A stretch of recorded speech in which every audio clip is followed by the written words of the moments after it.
Tous les 2 ans, le séminaire des architectes conseils de l'État se déroule dans un pays d'Europe. Il favorise la connaissance de nouveaux territoires en lien avec l'actualité des politiques publiques.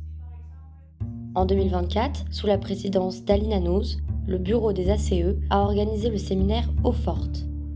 Il s'est tenu du 3 au 6 octobre en Espagne, dans la ville de Valence.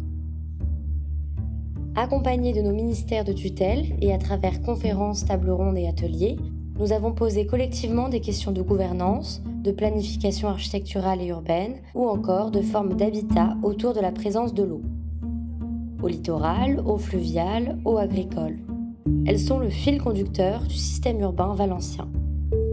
Grâce à nos guides, Monica Garcia, Frédéric Floquet et Maxime Rousseau, nous avons pu observer et appréhender la ville selon 3 parcours de visite. D'abord sur le littoral, puis autour du fleuve détourné, et enfin dans la huerta irriguée entre ville et campagne.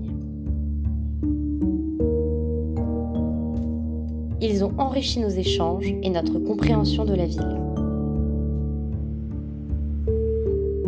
Contre la pression foncière et le développement touristique et commercial du premier port d'Espagne, la nécessité de préserver le patrimoine architectural, social et culturel du littoral est centrale et son équilibre sur le long terme, difficile à trouver.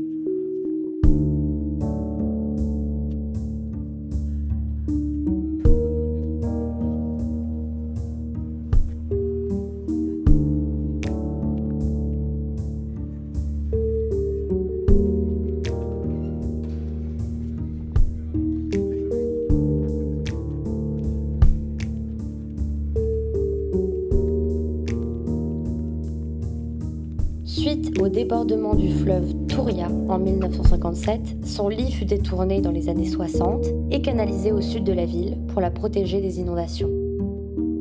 L'ancien lit est devenu un grand parc urbain dans les années 80. Pourtant, son embouchure, fermée par le développement du port de commerce, reste aujourd'hui en devenir.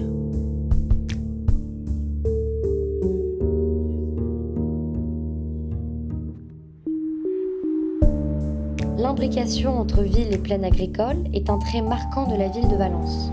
La huerta, cette terre nourricière fragile, est toujours vivante et productive grâce à son système d'irrigation ancestrale. Elle doit être préservée aux portes de la ville grâce à un urbanisme respectueux et conscient.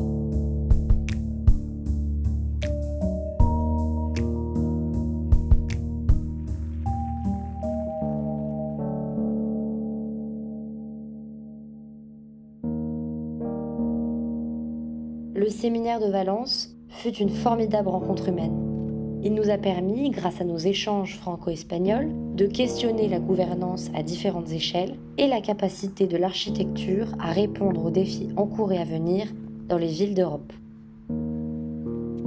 Pour avancer ensemble, un modèle européen issu de nos échanges doit nous faire progresser collectivement grâce au partage des savoirs et des expériences.